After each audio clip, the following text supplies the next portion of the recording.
ನೋಡಿ ನಮ್ಮ ಫಾಲ್ಸಿಗೆ ಬಂದರೆ ಕೆಳಗಡೆ ನಡ್ಕೊಂಡು ಹೋಗ್ತಾ ಇದ್ದೀವಿ. ಸರ್ ಹೇಳಿದ್ರು ನಮಗೆ ನಡ್ಕೊಂಡು ಹೋಗ್ಬೇಕು ಅಂತ. ನಾವು ಬಂದಿರೋದು ನಮ್ಮ ಚಿಕ್ಕಮಗಳನ್ನ ನೋಡಲಿಕ್ಕೆ ಅಂತ ಹಾಸ್ಟೆಲ್ ಹತ್ರ. ಇದು ದಕ್ಷಿಣ ಕನ್ನಡ ಆಗಿರೋದ್ರಿಂದ 24 ಅವರ್ಸ್ ಮಳೆ ಇರೋದ್ರಿಂದ ಫಾಲ್ಸ್ಗಳು ಜಾಸ್ತಿ ಇರುತ್ತೆ. ಇದು ಚಿಕ್ಕ ಫಾಲ್ಸು. ನಮಗೆ ಸಾರ್ ಹೇಳಿದ್ರು, ಅವರು ಮೇಷ್ಟ್ರು ಹೇಳಿದ್ರು, ಹೋಗಿ ಬನ್ನಿ ಚೆನ್ನಾಗಿದೆ, ಆದರೆ ಕೆಳಗಡೆ ಇಳಿಬೇಡಿ, ಬ್ರಿಡ್ಜ್ ಹತ್ರ ನಿಂತ್ಕೊಂಡೆ ವೀಡಿಯೋ ಮಾಡ್ತಾಯಿದ್ದೆ ಅಂತ ಹೇಳಿದ್ರು. ಆದರೂ ನಾವು ಸಾಹಸ ಮಾಡಿ ಫಸ್ಟ್ ಫ್ಲೋರಲ್ಲೇ ತೋರಿಸ್ತಾ ಇದ್ದೀನಿಲ್ಲ, ನಾನು ನನ್ನ ಮಗ ಇಳಿದು ಹೋಗ್ತಾ ಇದ್ದೀವಿ. ಇಲ್ಲಿ ನನ್ನ ಚಿಕ್ಕ ಮಗ ಆಟ ಆಡ್ತಾಯಿದ್ದಾನೆ, ಅದನ್ನು ನಮ್ಮ ಮನೆಯವ್ರು ವೀಡಿಯೋ ಮಾಡ್ಕೊಂಡಿದ್ದಾನೆ. ನೋಡಿ ಕೆಳಗಡೆ ಬರ್ತಾಯಿದ್ದೀವಿ. ಹೇಗಿತ್ತು ಅಂದರೆ ನನಗೆ ನಮ್ಮ ದೊಡ್ಡ ಮಗ ಇದ್ದಾನೆ ಅನ್ನೋದು ಒಂದು ಸಪೋರ್ಟ್. ನನಗೆ ಅವ್ನು ಕರ್ಕೊಂಡು ಹೋಗ್ತಿದ್ದ. ಅದರಲ್ಲಿ ನನಗೆ ಬೆನ್ನು ಆಪ್ರೇಷನ್ ಆಗಿರೋದ್ರಿಂದ ಅಲ್ಲೆಲ್ಲ ನಡೆಯೋಂಗೆ ಇಲ್ಲ, ಅಲ್ಲೆಲ್ಲ ಹೋಗೋಂಗೂ ಇಲ್ಲ. ನಾನು ಯಾಕಂದರೆ ಸ್ವಲ್ಪ ಸ್ಕಿಪ್ ಆದ್ರೂ ನನಗೆ ಮತ್ತೆ ಪ್ರಾಬ್ಲಮ್ ಆಗಿಬಿಡುತ್ತೆ ಬೆನ್ನು. ಈಗ ರಾಡ್ ಕಿತ್ತಿರಿಸಿಲ್ಲ ನನಗೆ, ಹಾಗೆ ಆಪ್ರೇಷನ್ ಮಾಡಿದ್ದಾರೆ. ಮುಂದೆ ತೊಂದರೆ ಆದರೆ ನನಗೆ ಅದೇ ಆಗೋದು. ಅದಕ್ಕೆ ನಮ್ಮ ಮನೇಲೂ ಬೇಡ ಅಂದರು. ಇರಲಿ ನೋಡೋಣ, ನಿಧಾನದ ಬಗ್ಗೆ ಇದನ್ನು ಕರ್ಕೊಂಡು ಹೋಗ್ತಾನೆ ಅಂತೇಳಿ ಅವನಿಗೆ ಬಿಡಲಿಲ್ಲ. ಹಠ ಮಾಡಿ ಹೋದ್ರಿ ನಾವು. ಎಷ್ಟು ಚೆನ್ನಾಗಿದೆ ಅಂದರೆ ಫಾಲ್ಸ್ ಅಂತೂ ನೀವು ನೋಡ್ತಿರ್ಬೋದು. ಸಖತ್ತಾಗಿದೆ. ಇದು ಮಿನಿ ಬ್ಲಾಗಲ್ಲಿ ಇಟ್ಟಿದ್ದೀನಿ, ಬೇಕಾದ್ರೆ ನೋಡಿ. ಎಷ್ಟು ಚೆನ್ನಾಗಿದೆ ಅಂದರೆ ಅಷ್ಟು ಚೆನ್ನಾಗಿದೆ. ನಾನು ಡ್ರೈವ್ ಮಾಡ್ತಾಯಿದ್ದೀನಿ ಅಲ್ಲಿಂದ. ನಮ್ಮ ಮನೆಯವ್ರು ವೀಡಿಯೋ ಮಾಡ್ತಾಯಿದ್ರು ಅಲ್ಲಿಂದನೇ. ನನ್ನ ತಮ್ಮ ಗಾಡಿ ಓಡಿಸ್ಕೊಂಬಂದ. ನಮಗೆ ಡ್ರೈವರ್ ಯಾರೂ ಸಿಕ್ಕಿರಲಿಲ್ಲ. ಸರಿ, ಅವ್ನು ಬಿಟ್ಟರೆ ನಮ್ಗೆ ಇನ್ಯಾರೂ ಇಲ್ಲ ಅಂತಂತೇಳಿ ನಾವು ಬಂದ್ರಿ. ಅವ್ರ ಜೊತೆ ಮಾತಾಡಿಕೊಂಡು ನಾನು ನಿಜವಾಗ್ಲೂ ಅಲ್ಲಿಂದ ಬರಬೇಕು ಅಂತ ಅನ್ನಿಸ್ಲೇ ಇಲ್ಲ ನನಗೆ. ಯಾಕಂದರೆ ನನಗೆ ಚಿಕ್ಕಂದು ತುಂಬ ನೆನಪಾಯಿತು ನನಗೆ.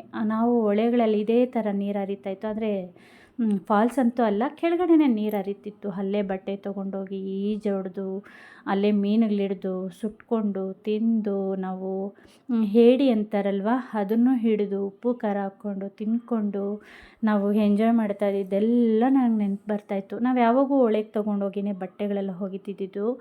ಅದೆಲ್ಲನೂ ನನಗೆ ಸಿಕ್ಕಾಪಟ್ಟೆ ನೆನಪಾಯಿತು. ನನಗೆ ನಮ್ಮ ಅಜ್ಜಿ ನೆನಪಾದರು, ನಮ್ಮ ತಾತ ನೆನಪಾದರು. ಅವರೇ ಇಲ್ಲ ಅಂದರೆ ನಾನು ಈ ಸ್ಥಾನಕ್ಕೆ ಎತ್ತಾ ಇರಲಿಲ್ಲ ಅಂತ ನಾನು ಅಂದ್ಕೊತೀನಿ. ಈ ಜೀವ, ಈ ಉಸಿರು ಆಡ್ತಾ ಇರೋದೇ ಅವ್ರಿಂದನೇ ನನಗೆ.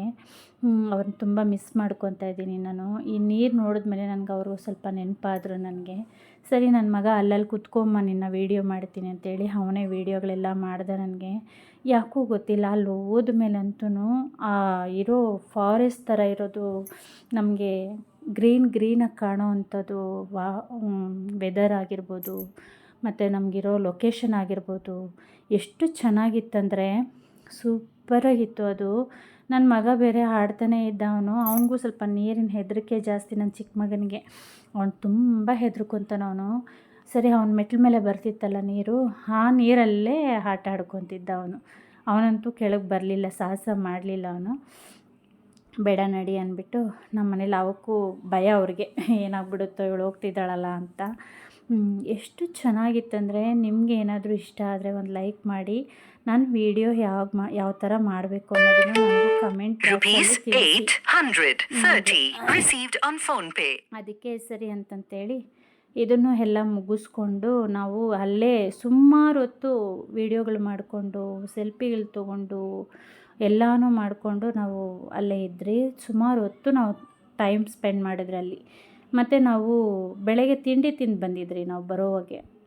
ಅಲ್ಲೇ ವಾಶ್ರೂಮ್ ಎಲ್ಲ ಇರುತ್ತೆ, ಸ್ಕೂಲಲ್ಲೇ ರೆಡಿ ಆಗ್ಬೋದು ನಾವು. ಎಲ್ಲ ರೆಡಿ ಮಾಡಿಕೊಂಡು ನಾವು ಹೊರಗಡೆನೇ ಹೋಟ್ಲಲ್ಲಿ ಊಟ ಎಲ್ಲ ತಿಂಡಿ ಎಲ್ಲ ಮುಗಿಸ್ಕೊಂಬಂದ್ರಿ. ಅಂದರೆ ನನಗಾದರೆ ನನಗೆ ಅಲ್ಲಿ ನೀರು ಹೇಗೆ ಹರಿತಿದೆ ನೋಡಿ, ಅಲ್ಲೋಗಿ ಮಲ್ಕೋಬೇಕು, ಅಲ್ಲಿ ಕುತ್ಕೋಬೇಕು ಅನ್ನೋ ಆಸೆ. ಆದರೆ ನೀರು ರಭಸವಾಗಿ ಬಂದುಬಿಟ್ರೆ ನೋಡಿ, ನಮ್ಮ ಮನೇಲಿ ಹೇಳ್ತಾಯಿದ್ದೀನಿ, ನೀನು ತುಂಬ ಹೈಟ್ ಇದೆಯಾ, ನನಗೆ ಆಗೋದೇ ಇಲ್ಲ ವೀಡಿಯೋ ಮಾಡ್ಲಿಕ್ಕೆ, ನಿನ್ನ ಕಾಣಲ್ಲ ನೀನು ಅಂತ ರೇಗಿಸ್ತಾ ಇದ್ದೀನಿ. ಅವರು ಬಗ್ಗಿ ಬಂದರು. ಆಗ ನನ್ನ ತಮ್ಮನ್ನ, ನನ್ನ ಹಿರಿ ಮಗನ್ನ, ಇವನು ನಮ್ಮ ಹಿರಿ ಮಗ, ನಮ್ಮಿಬ್ಬರು ಮಕ್ಕಳಿವರು, ಮತ್ತು ನನ್ನ ತಮ್ಮ ಬಂದ. ಅವ್ನು ಕೇಳ್ಕೊತಿದ್ದೆ, ಅವ್ನು ಬರಲೇ ಇಲ್ಲ, ನಾನು ಚೆನ್ನಾಗಿಲ್ಲ ಹೋಗಿ ನಾನು ಬರಲ್ಲ ಅಂತ. ಆಮೇಲೆ ನೀನೇನು ಕೇಳ್ಕೊಬೇಕೇನೋ ಬಾರೋ ಅಂತ ಹೇಳ್ತಾಯಿದ್ದೀನಿ. ಸರಿ, ಅವನು ಬಂದ. ಅವನು ಬಂದು ನಿಂತ್ಕೊಂಡ. ವೀಡಿಯೋ ಮಾಡ್ಕೊಂಡ್ರಿ ನಾವು ಒಂದಲ್ಲಿ. ಚೆನ್ನಾಗಿ ಅನ್ನಿಸ್ತಲ್ವಾ? ತುಂಬ ಚೆನ್ನಾಗಿ ಅನ್ನಿಸ್ತು ನನಗೆ. ನಾನೊಂದು ವೀಡಿಯೋ ಮಾಡಿಕೊಂಡೆ ಶಾರ್ಟ್ಕಟ್ಟಾಗಿ ಇರಲಿ ಅಂತ.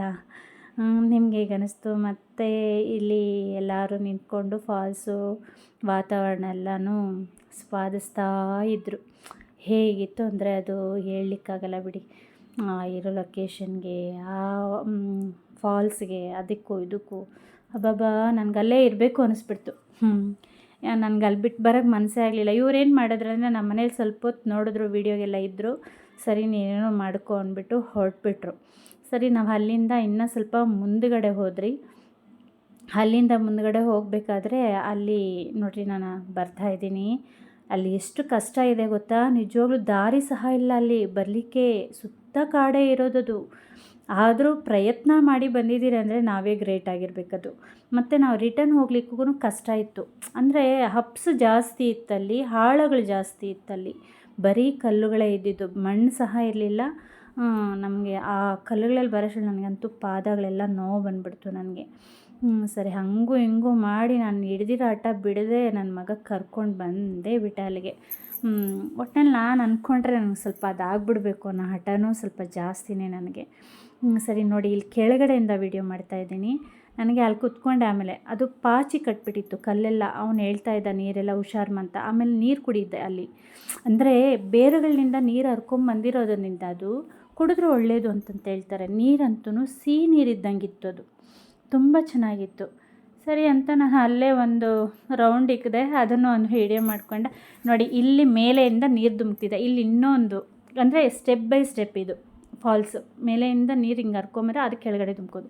ಇಲ್ಲಿ ನೀರು ಏನು ಕಾಣಿಸ್ತಿದೆ ನಿಮಗೆ, ಇದು ಹಾಗೆ ಉಕ್ಕಿ ಬರ್ತಾ ಇರೋದು ನೀರು. ನಾನು ಯಾವುದೋ ಒಂದು ವೀಡಿಯೋನಲ್ಲಿ ಸರ್ ಇಟ್ಟಿದ್ರು, ಯಾವುದೋ ಒಂದು ವೀಡಿಯೋನಲ್ಲಿ ನಾನು ನೋಡಿದ್ದೆ. ಅದು ನಿಜನ ಅಲ್ಲ ಅನ್ನೋದು, ಇದು ನಮ್ಮ ಸ್ಕೂಲ್ ಹತ್ರನೇ ಇರೋದು ಇದು ಅಲ್ವಾ ಅನ್ನೋದು ಪರೀಕ್ಷೆ ಮಾಡಬೇಕು ಅಂತ ನಾನು ಮಾಡಿದ್ದಿದ್ದು. ಅಂದರೆ ಅದು ಫೇಕ್ ಅಲ್ಲ, ನಿಜವಾಗ್ಲೂ ರಿಯಲ್ಲೇ ಇದು. ಅದೇ ಬರ್ತಾ ಇರೋ ನೀರಿದು. ನಾನು ಆಗಲೂ ಕಲ್ಲೆಲ್ಲ ಎತ್ತಿ ನೋಡಿದೆ ನಾನು, ಅಲ್ಲಿ ಏನೂ ಇರಲಿಲ್ಲ, ಪೈಪ್ ಏನೂ ಇರಲಿಲ್ಲ. ನಿಜವಾಗ್ಲೂ ಏನು ಅದ್ಭುತ ಅಲ್ವಾ. ಪ್ರಕೃತಿ ನಮಗೆ ಏನೇನು ಕೊಡ್ತಾ ಇದೆ ಅನ್ನೋದು ನಾನು ನಿಜವಾಗ್ಲೂ ಅವ್ರನಿಂದ ನಾನು ತಿಳ್ಕೊಂಡೆ, ಒಂದು ವೀಡಿಯೋಯಿಂದ. ನಾನು ಇದನ್ನು ಮಾಡಿ, ಇನ್ನೂ ಒಂದಿದೆ, ನಾನು ಅಲ್ಲಿ ಹೋಗಿರಲಿಲ್ಲ. ಇದು ಚೆನ್ನಕೇಶ್ವರ ದೇವಸ್ಥಾನ ಆಗಿರೋದ್ರಿಂದ ಸುಳ್ಯನಲ್ಲಿ ನಮ್ಮ ಮನೆಯವ್ರನ್ನ ರೆಸ್ಟ್ ಮಾಡಬೇಕಲ್ಲ, ನೈಟೆಲ್ಲ ಜರ್ನಿ ಮಾಡಿದ್ರು. ಅವ್ರು ಅಲ್ಲಿ ಮಲಗಿದ್ರು ಸುಮಾರು ಹೊತ್ತು. ಎಷ್ಟು ಅವರ್ ಅಂದರೆ ಒಂದು 3 ಅವರ್ ಮಲಗಿದ್ರು ಅವರು. ಆಮೇಲೆ ಅಲ್ಲಿಂದ ಮಧ್ಯಾಹ್ನ ಆಯಿತು ಅಂತ ಒಂದು 3 ಗಂಟೆಗೆ ನಾವು ಊಟಕ್ಕೆ ಬಂದ್ರಿ. ನನ್ನ ಮಕ್ಕಳು ಬಿರಿಯಾನಿ ತಿಂತಾರೆ. ನಮ್ಮ ಚಿಕ್ಕವನಿಗೆ ಅಲ್ಲಿ ನಾನ್ ವೆಜ್ಜು ಹಲೋ ಇಲ್ಲ. ನಾನ್ ವೆಜ್ ಹೆಸರು ಹೇಳಿದ್ರೆ ಸಹ ಟಿ ಸಿ ಕೊಟ್ಬಿಡ್ತಾರೆ ಆ ಹಾಸ್ಟ್ಲಲ್ಲಿ. ನಾವು ಅಲ್ಲಿ ಮಾತಾಡೋಂಗೂ ಇಲ್ಲ ಅಲ್ಲಿ. ಅದಕ್ಕೆ ಸರಿ ಅಂತ ಹೊರಗಡೆ ಕಳಿಸ್ತಾರೆ, ಮಂತ್ಲಿ ಒನ್ ಡೇ ಕಳಿಸ್ತಾರೆ. ಅವರು ಜ್ಯೂಸು, ಕಬಾಬು, ಬಿರಿಯಾನಿಗಳು ಮತ್ತು ರೋಟಿ, ಗ್ರೇವಿ ಇತ್ತಲ್ವ, ಸೂಪರಾಗಿತ್ತು ನೋಡಿ. ಇದೇ ಗ್ರೇವಿ ಸಖತ್ತಾಗಿತ್ತು. ಗ್ರೇವಿ ಅಂದರೆ ಸ್ಪೈಸಿಯಾಗಿತ್ತು, ಚೆನ್ನಾಗಿತ್ತು. ಅದು ಸ್ವೀಟಾಗಿ, ಸ್ಪೈಸಿಯಾಗಿ, ಹುಳಿಯಾಗಿ ಆ ಥರ ಇತ್ತು. ತುಂಬ, ನನಗಂತೂ ತುಂಬ ಇಷ್ಟ ಆಯಿತು. ಒಂದು ಸಲ ನಾನು ಯಾವಾಗಾದರೂ ಆಗುತ್ತಾ ಟ್ರೈ ಮಾಡ್ತೀನಿ. ಇನ್ನೀಗಾಗಲ್ಲ ಬಿಡಿ, ನನಗೆ ಶ್ರಾವಣ ಬೇರೆ ಬಂತು. ಎಷ್ಟಾಗುತ್ತೋ ಅಷ್ಟೇ ವೀಡಿಯೋ ಇಡಲಿಕ್ಕಾಗುತ್ತೆ. ನಾನು 1 ಮಂತ್ ಇನ್ನು ನಾನ್ ವೆಜ್ ತಿನ್ನಲ್ಲ. ಸರಿ ಅಂತಂತೇಳಿ ಅಲ್ಲಿಂದ ಹೋಟ್ಲಲ್ಲಿ ನಿಂತ್ಕೊಂಡಿರಿ. ನೋಡಿ, ಇಷ್ಟು ಗಟ್ಟಿ ಮಳೆ ಬೀಳುತ್ತೆ ಇಲ್ಲಿ. ಯಾವಾಗೂ ಮಳೆನೇ ಇಲ್ಲಿ, ಓಡಾಡಲಿಕ್ಕೆ ಆಗಲ್ಲ. ಯಾವಾಗ ಬಂದರೂ ವೆಹಿಕಲಲ್ಲೇ ಬರಬೇಕು. ಮತ್ತು ನಾವು ಇವ್ನು ಬಿಟ್ಟು ಹೋಗ್ತಾಯಿದ್ದೀವಿ ನೋಡಿ, ಅಲ್ಲಿಂದ ನೋಡ್ತಿದ್ದಾನೆ ನನ್ನ ಮಗ. ಅಲ್ಲಿಂದನೇ ನಾನು ಒಂದು ವೀಡಿಯೋ ಮಾಡಿಕೊಂಡೆ ಇವ್ರ ಸ್ಕೂಲ್ನ. ಇವ್ರ ಸ್ಕೂಲ್ ನೋಡಿರಿ ಈ ಥರ ಇರುತ್ತೆ. ಚೆನ್ನಾಗಿದೆ. ನನಗೆ ಹೆಣ್ಮಕ್ಳಿಗೆ ಬಂದು ಸೇಫ್ಟಿ ಸ್ಕೂಲು ಅಂತ ನಾನು ಹೇಳಬಲ್ಲೆ. ಇದು ಹಾಸ್ಟೆಲ್ ಬಂದು ನಾನು ಗಂಡು ಮಕ್ಕಳಿಗಿಂತ ಹೆಣ್ಮಕ್ಳಿಗೆ ಸೇಫ್ಟಿ ಸ್ಕೂಲು ಅಂತಲೇ ನಾನು ಹೇಳಬಲ್ಲೆ. ಯಾಕಂದರೆ ಬೇರೆ ಬೇರೆ ಹಾಸ್ಟೆಲ್ಗಳಲ್ಲೆಲ್ಲ ಏನೇನೋ ನಡೀತಾ ಇದೆ. ಆದರೆ ಇಲ್ಲೇ ಯಾವುದೇ ಥರ ಆ ಥರ ಏನೂ ನಡೆಯಲ್ಲ. ತುಂಬ ಅಂದರೆ ತುಂಬ ಕಂಡೀಷನ್ ಇದೆ ಸ್ಕೂಲು. ತುಂಬ ಚೆನ್ನಾಗಿದೆ. ಈ ಥರ ಹಾಸ್ಟೆಲ್ ಸಿಗೋದು ನಮಗೆ ತುಂಬ ರೇರು, ತುಂಬ ಅಂದರೆ ತುಂಬ ರೇರು. ನಿಮಗೂ ಯಾರಾದರೂ ಸೇರಿಸ್ಬೇಕಾದ್ರೆ ಕಮೆಂಟಲ್ಲಿ ತಿಳಿಸಿ. ನಾನು ಅದರದ್ದು ಲೊಕೇಶನು, ಅಡ್ರೆಸ್ಸು ನಿಮ್ಗೆ ಕೊಡ್ತೀನಿ, ಸೇರಿಸೋರಂತೆ. ಆದರೆ ನನಗೆ ಹಾಸ್ಟೆಲ್ಗೆ ಹಾಕಿದ್ದು ಒಂದು ಪ್ಲಸ್ ಪಾಯಿಂಟ್ ಆಯಿತು. ಅವನ್ನ ಬಿಟ್ಟು ಹೊರಡಬೇಕಾದ್ರೆ ನಾವು ಮಡಿಕೇರಿ ಮೇಲೇ ಹೋಗಬೇಕು. ನಾವಿನ್ನೂ ಯಾವತ್ತೂ ಮಡಿಕೇರಿಯಲ್ಲಿ ಸ್ಟೇ ಮಾಡಿಲ್ಲ. ಯಾಕೆ ಸ್ಟೇ ಮಾಡಲಿಲ್ಲ ಅಂದರೆ ನಾವು ಅದೇ ರೂಟಲ್ಲೇ ಓಡಾಡೋದ್ರಿಂದ ನಾವು ಸ್ಟೇ ಮಾಡಲಿಲ್ಲ. ನಾವು ಲಾಸ್ಟ್ ಎಂಡು ಸ್ಕೂಲ್ ಮುಗಿಯುತ್ತಲ್ಲ 10th, ಆಗ ನಾವಿಲ್ಲೊಂದು ದಿನ 2 ದಿನ ಸ್ಟೇ ಮಾಡಿ, ಅಲ್ಲಿ ಪ್ಲೇಸ್ ಎಲ್ಲ ತುಂಬ ಚೆನ್ನಾಗಿದೆ ಅಂತಂತ ಹೇಳಿದ್ರು. ಅದು ನೋಡೋಣ ಅಂತಂತ ಅನ್ಕೊತ ನೋಡಿರಿ. ಸಂಜೆ ನಾವು ಬರ್ತಾ ಮೋಡ ಎಲ್ಲ ಕೆಳಗಡೆ ಬಂದುಬಿಟ್ಟಿರುತ್ತೆ ರೀ. ಅಷ್ಟು ಚೆನ್ನಾಗಿರುತ್ತೆ ನೋಡಲಿಕ್ಕೆ. ನಾವು ಹೊರಗಡೆ ರೋಡಲ್ಲಿ ಹೋಗ್ತಾ ಇರಬೇಕಾದ್ರೇ ಏನೋ ಒಂಥರ ಲುಕ್ ಇರುತ್ತೆ ಅದು. ಮಡಿಕೇರಿ ಮಾತ್ರ ಅದನ್ನು ನಾನು ಗಾಡಿನಲ್ಲಿ ಹೋಗ್ತಾನೆ ನಿಮಗೆ ಒಂದು ವೀಡಿಯೋ ಮಾಡಿ ಹಾಕಬೇಕು ಅಂತ ಅನ್ನಿಸ್ತು. ಇದು ನಿಜವಾಗ್ಲೂ ಮಡಿಕೇರಿ. ಇದು ನಾವು ಮಡಿಕೇರಿ ಹಾಸನ ಹೀಗೆ ಬರಬೇಕು, ನನ್ನ ಮಗನ ಬಿಟ್ಟು ಬರಬೇಕಾದ್ರೆ ಮೈಸೂರು ಹೀಗೆ ಬರಬೇಕು. ಅದು ಬಂದಾಗ ಹೋದ ವರ್ಷಕ್ಕಿಂತ ಈ ವರ್ಷ ತುಂಬ ಅಂದರೆ ತುಂಬ ಚೆನ್ನಾಗಿತ್ತು ಮಡಿಕೇರಿ ಲೊಕೇಶನ್ಗಳೆಲ್ಲನೂ. ಅಲ್ಲಿ ಇನ್ನೂ ಸುಮಾರು ಲೊಕೇಶನ್ಗಳಿದೆಯಂತೆ, ನಾವು ಯಾವತ್ತೂ ನೋಡಿರಲಿಲ್ಲ. ಆದರೆ ಅಲ್ಲಿದ್ದು ಸ್ಟೇ ಮಾಡಬೇಕಂದ್ರೆ ನನ್ನ ಮಗಂದು 10th ಮುಗೀಲಿ ಅನ್ನೋದರಲ್ಲಿ ನಾನು ಕಾಯ್ತಾ ಇದ್ದೀನಿ. ನೋಡಿರಿ, ಓಡ್ತಾ ಇದ್ದೀರಿ. ನಿಮ್ಗೇನಾದರೂ ರೋಡಲ್ಲಿ ಏನಾದರೂ ಕಾಣಿಸ್ತಿದೆಯಾ? ಮೋಡ ಎಷ್ಟು ಕವಿದಿದೆ ನೋಡಿ, ಮೋಡ ಅಲ್ವಾ? ಅಷ್ಟು ನಿಜವಾಗ್ಲೂ ರೋಡೇ ಕಾಣಲ್ಲ, ಅಷ್ಟು ಚೆನ್ನಾಗಿದೆ ನೋಡಿರಿ. ಈ ಕಡೆ ಎಲ್ಲ ಮರಗಳೆಲ್ಲನೂ ಮೋಡ ಎಲ್ಲ ಬಂದು ಹಬ್ಕೊಂಬಿಟ್ಟಂಗಿದೆ. ನಾವು ಇವಾಗ ಪೇರೆಂಟ್ಸ್ನ ಯಾವ ಥರ ನಾವು ಹಬ್ಕೊತೀರಲ್ವ, ಆ ಥರ ಒಂದು ಮೋಡ ಎಲ್ಲ ಮರಕ್ಕೆ ಹಬ್ಕೊಂಡಂಗಿದೆ. ನನಗೆ ಆ ಥರ ಫೀಲ್ ಆಯಿತು. ಒಂದು ನೇಚರ್ ನೋಡಿದ್ರೆ ಎಷ್ಟು ಫೀಲ್ ಆಗುತ್ತಲ್ವ ನಮಗೆ. ಎಷ್ಟು ನಿಜವಾಗ್ಲೂ ಈ ಕಡೆ ಇರೋರೆಲ್ಲ ಅದೃಷ್ಟ ಮಾಡಿದ್ದಾರೆ ಅಂತ ನಾನು ತಿಳಿತೀನಿ. ತುಂಬ ಅದೃಷ್ಟ ಮಾಡಿದ್ದಾರೆ ಈ ಕಡೆ ಇರೋರು ಜನ ಎಲ್ಲನೂ.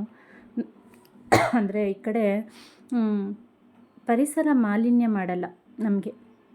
ಆ ಕಡೆ ಎಲ್ಲ ತುಂಬ ಗಲೀಜೆಲ್ಲ ಮಾಡಲ್ಲ, ಅಷ್ಟೇ ಚೆನ್ನಾಗಿ ಇಟ್ಕೊಂಡಿದ್ದಾರೆ ಆ ಕಡೆ ಎಲ್ಲನೂ.